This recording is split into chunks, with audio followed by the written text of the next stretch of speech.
Good evening, ladies and gentlemen. We thank you for joining us in this edition of the news on Equinox Television. Students of examination classes today started the written phase of the General Certificate of Education. A nationwide reports say the kickoff was hitch-free, and also it remains unclear whether the announced strike action of members of transporters syndicates in Cameroon is going to hold tomorrow, Tuesday, as previewed, and how far, that is the question of the day, can the Provisional Bureau of the Senate go in the absence of the interim? I am the base correspondent at Tem Anangsa in this newscast.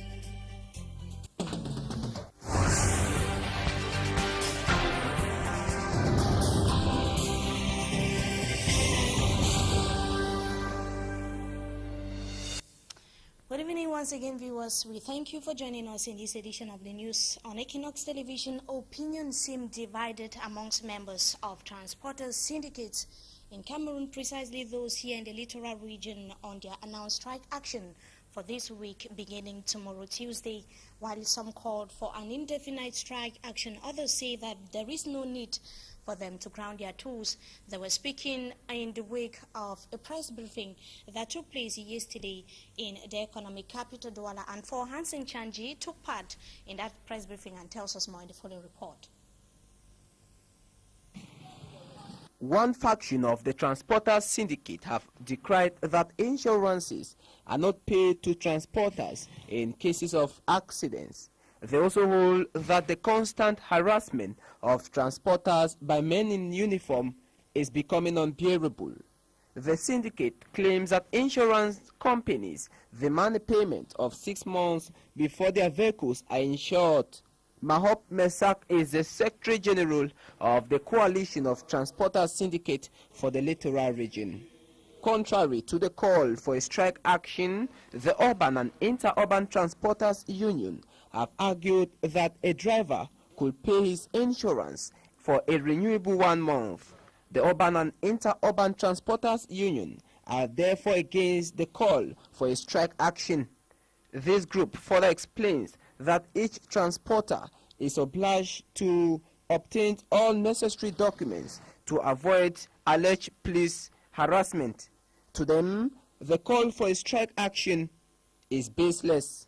Edward Yenchang, the Secretary General of Urban and Interurban Transporters Union for the Littoral Region, has therefore called on all transporters not to take part in any strike action. He says that plans are on the way to resolve some few problems transporters face. The first, which would be a meeting previewed for Monday, May 27, 2013. Meanwhile, some Douala transporters contacted are not in accordance with the Coalition of Transporters Syndicate's call for a strike. To this taxi driver, calling a strike now is not the best option. He urges his colleagues to stay calm and provide what is needed of them before complaining. Opinions there, of course, divided as far as the strike action or the announced strike action of members of transporter syndicates in Cameroon is concerned. Now the case pitting the UB administration and some union leaders in the University of Buea has been adjourned for May 30, 2013. The suspected strike leaders, about 26 in number, were this morning before judges of the Buea Court of First Instance to answer charges on having disrupted lectures on campus, destroyed property, as well as taken the VC, the Vice Chancellor of the University of Buea, hostage. The case was adjourned due to the absence of the president in charge of criminal cases in the Court of First Instance in Buea. The session unfolded in a calm atmosphere with few deployment of security forces. Meantime, classes have resumed on the campus of the University of Buea following days of protest demonstrations. Meantime, over 150,000 candidates today sat for the written phase of the O and A level, that is the ordinary and advanced level examinations. Candidates of both levels started today with economics, that is ordinary and advanced level students. In Buea, there were reports, however, of insufficient question papers, but the situation, according to officials of the General Certificate of Education Board, GCE, is under control. And the chairman of the Social Democratic Front has told party militants not to relent in their fight for transparent elections in the country. The call was made on the sidelines of the 23rd anniversary of the Social Democratic Front, which took place at the weekend. Staff Lady Anabila tells us more in the following report. The 23rd anniversary of the SDF was celebrated in pomp and colour at the Commercial Avenue ceremonial ground. The chairman of the leading opposition party, who too has been at the helm since its creation, was actively present and called on the militants not to relent despite all obstacles in fighting and moving according to the principles of the party, especially ensuring that transparent elections be organized in Cameroon. Congratulate them for fighting for democracy, for fighting for genuine change in our country, for fighting for the electoral process of our country, where the LDF marched with ballot boxes, marched with computers. Even today with Elekam, we're still fighting that Elekam should be perfected with the single ballot paper that we've been calling for. Nijan Fundi as well cautioned the youth on vices plaguing the society of today. Women and other militants pledged to join efforts at combating all forms of corruption. These 23 years that we have suffered, we will continue to bear it and will not surrender. And that we will fight corruption by using our own hands to work and not by bribery and corruption. March past and other traditional dances crowned the occasion of the anniversary of the Social Democratic Front. Meanwhile, the new Senate Bureau is still awaited close to 2 weeks after the kickoff or the opening of the ordinary session of the Senate at the Hemicycle in Guayaquil Center region of the country. The question, however, that remains preoccupying is whether it is possible for the provisional bureau to occupy the interim in any case of a vacancy. Yaoundé-based correspondent Roland Akong attempts an answer.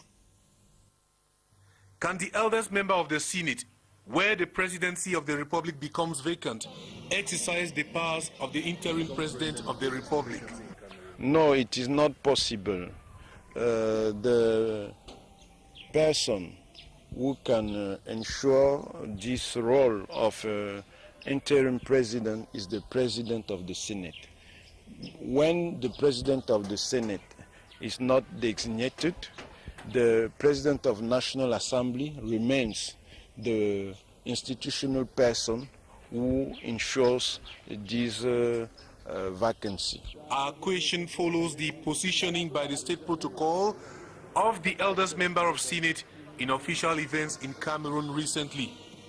Because there is no still the President of the Senate. Yeah, he has to perform this duty until the President of the Senate is elected. At the beginning of each legislative period, as well as the opening of the first ordinary session of the Senate, the eldest member present and the two youngest members form the Provisional Bureau, which shall remain in office until the Permanent Bureau of the Senate is elected. But it is the President of the Senate who, where the presidency of the Republic becomes vacant, exercise the powers of the interim president of the Republic. Meantime, a cabaret is said to have been reduced into ashes following a fire outbreak which occurred in Akwa Douala that was this afternoon. The exact origin of the flames is yet to be known amidst talks of how it was provoked by a short circuit. Management of the said cabaret so far refused making any comment. We shall be coming back to that in our subsequent newscast. Meantime, some 32 women associations in the Douala 2 municipality have been compensated for outstanding performance in a cleanup campaign organized in the Douala 2 area. And this was on the occasion of the 3rd edition of Mother's Day, celebrated yesterday and organized by the mayor for the Douala 2 Council. We now talk sports football. The much talked about in a town today is, or in Cameroon today, is the suspension of the elections into Fecafoot by the Olympic and Sports Committee. That was at the weekend, precisely on Friday evening, breaking a Saturday morning. And the committee simply said that the three candidates vying for post of the president in to Fecafoot were ineligible to stand for the post. Yaoundé-based correspondent Roland Akong tells us what actually happened and what is happening at the moment. Tension is said to be one of the major reasons why Saturday elections at Fecafoot were suspended. But it is not yet clear who suspended the elections. A release read over CRTV said Cameroonian authorities suspended the elections for security reasons. But the release bears no official stamp and it does not bear the name of any government official. However, the PM allegedly chaired a meeting grouping top security and football officials over the Fecafoot matter in Yaoundé Friday evening. It is said that during the meeting, Iya Mohamed, the president of Fecafoot, was advised to discuss with Fecafoot delegates and suspend the elections for security reasons. Earlier, the National Olympic Committee issued a release over the invalidation of Iya's candidature for the presidency of Fecafoot. The release also cancelled Fecafoot elections in 9 regions of the country, making invalid the candidacy of 2 other challengers of Iya Mohamed. Fecafoot delegates are waiting on the authorities who allegedly suspended the elections to decide the appropriate moment for the elections to take place. At the time of this report, news we could not independently confirm said Iya Mohamed was blocked at the Douala International Airport from traveling out of the country, and he was coming back to Yaoundé to attend a meeting at the PM's office. Roland Akong, Yaoundé-based correspondent there reporting. We continue with sports as Tro of Douala has maintained its lead in the MTN Elite One Soccer Championship. The Brazilians of Bepanda defeated Canon of Yaoundé 1-0 over the weekend in the 11 of the championship, and Astro now leads the table with 26 points. In another result of the championship, Renaissance of Ngomo defeated Sablo by 3-1. Tekase lost to Unisport of Bafang by 0-2, and Union of Douala lost to Douala Athletic Club by 0-1, and Cotton Sport of Garoua beat New Stars by 3-1. Panther of Ndei separated on a 1-1 tie with Young Sport Academy, and Njalakwan had a 0-0 tie with Fovo of Baham. Viewers, that does it for this segment of the news. Up next, we meet our guests.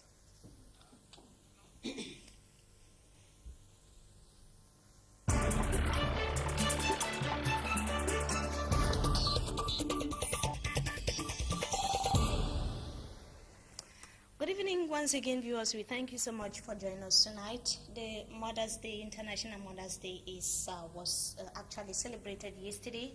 Our guest tonight looks at the value of a mother and also some of the difficulties that they face in the society. She is none other person but a lady of mine, Mrs. Chemabo Gladys. Good evening and thanks indeed for joining us tonight. Thank you. The pleasure is mine to be your guest. So, like I announced, we are talking about mothers who are given a priority. That was yesterday, and it was the 3rd edition that Cameroon is joining the global community to celebrate. So, who is actually, before we continue, who is actually a mother? It's very important for us to start by defining exactly who a mother is. And for us to get a better perspective of what this definition could look like, it's important for us to take into consideration the context, the cultural context in which we find ourselves. A mother's definition in Africa might slightly differ from exactly who a mother is in the Western world because of the nature of the families. The extended families have a different perception and concept of mother. But then let us circumscribe our definition to our local realities, our local cultural setting. In the African setting, the Cameroonian setting. Who is a mother according to African setting? A mother, firstly, is the biological mother, the mother who actually puts to birth a child, a mother who carries a child for 9 months and actually gives birth to a child. That's the first definition, a restricted definition of who a mother is. The second definition, which is a very, very renowned and very common definition of a mother, is anyone who plays the role of a mother. Any mother, any female who assumes those roles of a mother, the roles of a mother which are defined by society, that is bringing up children, educating children, living with kids, making sure that they have all their needs. Anybody can assume that. An auntie, a stepmother, a grandmother, a neighbor, any foster person who assumes those roles a natural mother does is generally accepted as a mother. By the way, in other cultures in Cameroon, it's unheard of for you to describe your auntie as auntie. In our traditional languages, we don't even have vocabularies for aunties, cousins.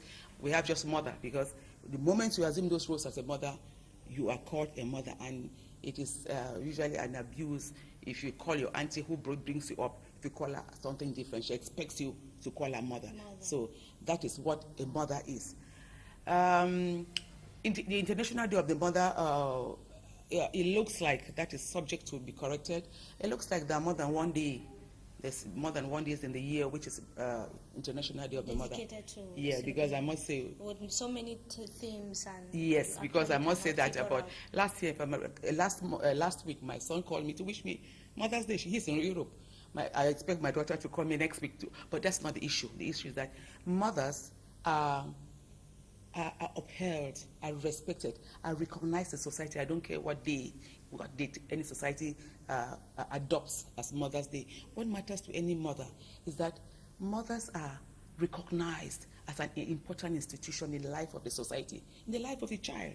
Remember, the family is the unit of the society, and anybody who propagates, anybody who promotes the values of the family, especially the mother, has to be honored and has to be recognized. And that's just what the international community is doing. Mother's Day has come to remind us of the role of this lady, this respectful, respectable lady called the mother in the society, the lady who brings to life, the lady who has this special bond with a child in the course of her childbearing. I always tell... And judging from what you are saying is an indication that the role of a mother in the society is very, very pivotal. So do you look at, let's come to our Cameroonian society. Do you see this, do you see a mother given the deserved place in the society as far as the Mother's Day is concerned, to be more specific? I wouldn't want to look at it from a legal perspective, because as far as law is concerned, there's no special provisions for mothers. But then the society as a whole has given the mother a place. There's no special, as I said, no special provision even in our culture or in society. But then it just goes, it's like custom or usages. A mother has always played her role. The moment she has this baby, there are natural roles which come along motherhood. There are natural, before being societal roles, there are natural roles which do not have to be defined. They're just automatic. They're just innate. They're just, I would even call it genetical. That is, you're born with those. A mother has those instincts. Motherhood is an instinct. A mother has that instinct to love, to pamper. It has a special relationship with this child. The fact that a mother even breastfeeds, there's a relationship which she creates with this child she breastfeeds. You remember the position a child takes when he's being breastfed. The child looks upon the mother. There's some kind of communication, some kind of connection. It is that which really binds a mother to a child, or a child to a mother. Secondly, I always say, the umbilical cord, without really reducing the place of a father in the life of a child, but I still strongly believe that there's a special relationship between a child and the mother by the fact that the umbilical cord is a symbolic relationship, symbolic tie, which goes to explain the rest of the relationship. Even though this umbilical cord is cut by a mere instrument called the scissors, but it goes to show that even divinely, mothers are sacred.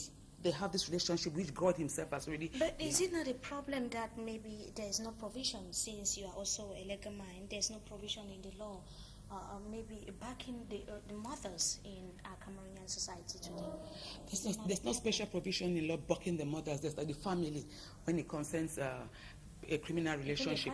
The family, yes. So it involves the mother, the father, the children. No special provision for mother as such. But if you want to look at it globally for the family, in criminal matters, there's no theft between mother and child. I wouldn't bring up my child to say, okay, criminally, this child stole my whatever. Like between the mother and the husband, we have seen reports, maybe since last week to today, how some men beat their wife up to death. Yeah, in that so their rights are being violated. Yeah, mother's rights, but in that case, she's not violated as a mother, especially as a wife, as a woman, because whether she has a child with her husband or not, this man doesn't beat her because she's the mother of his child. It's just because it's his wife. In that context, a mother is also a wife. Yes, men at times, unfortunately, they brutalize their wives who are supposed to also be pampered and looked upon as the mothers of their children. But unfortunately, they do not give probably get the kind of respect. But I also want to say this relationship is both ways. You don't understand? It's a both two-way traffic. Mothers, we too have to assume our functions. It is even though we have that instinct, natural instinct, but we've seen cases where mothers have completely gone into oblivion as far as their relationship with their child is concerned. If you look on the streets and look at some of those children, these children belong to mothers. And I would just want to say, irrespective of whether a father is there or not, mothers, we have this responsibility, this cultural, this innate responsibility to bring up our children. Now talking about whether the father is there or not, it brings to mind the difficulties of single mothers in our society today. Yes. So are these not some of the setbacks?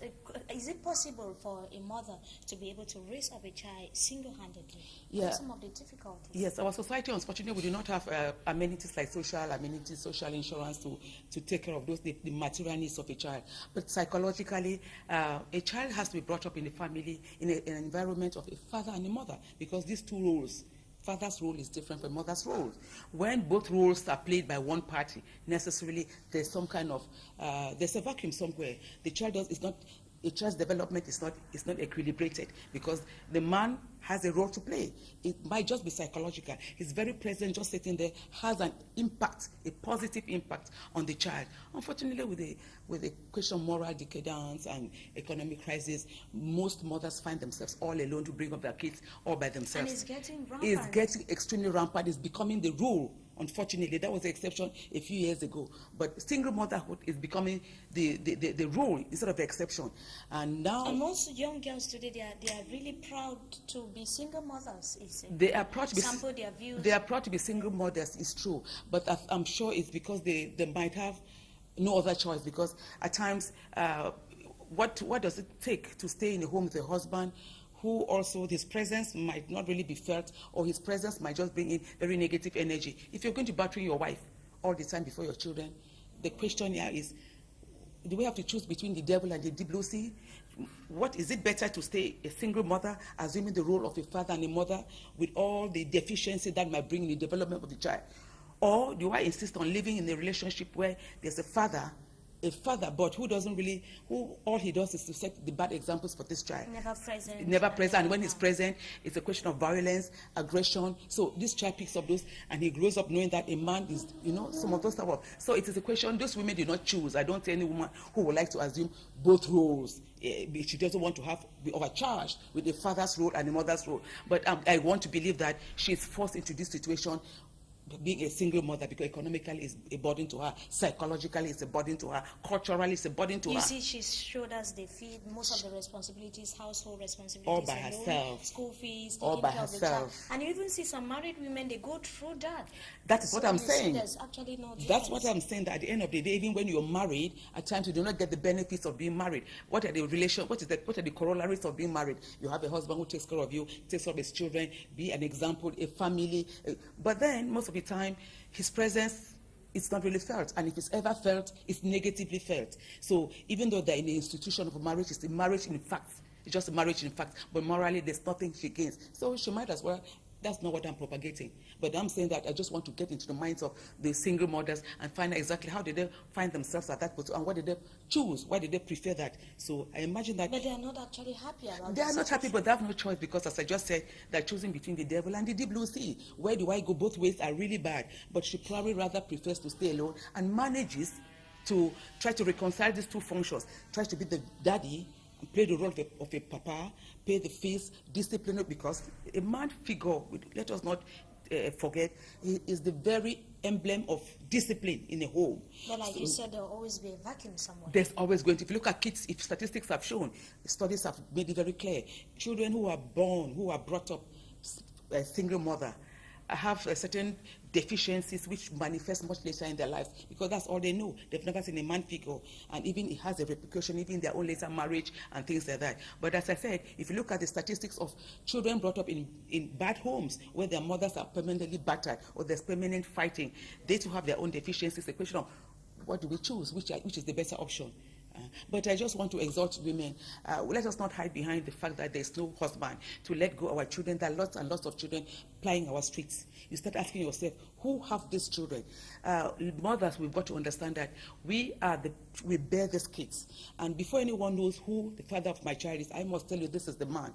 But the fact that I'm pregnant, I have these kids in me, I don't need to tell. That's why most of the time in court you look at it, recognition of a child is mostly done, it's paternal. Because the fact that you have your kids in the hospital, you don't need to go, you don't need to recognize the child anymore. So we have a natural relationship with this child. Because of that special, privileged, natural relationship we have with our children, we have no right.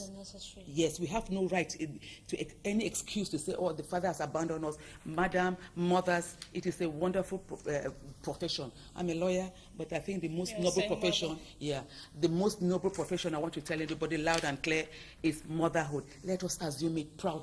Whether there's any father in the life of these children or not, let us assume our functions as a mother very proudly. Thanks indeed, Barrister, for joining us tonight on Talking Point. The pleasure is mine. Barrister Chemabo Gladys, they're telling us, who is also a feminist, on the role of a mother that is within the context of the Mother's Day that was celebrated yesterday in Cameroon and a nation or worldwide. We thank you so much for joining us tonight.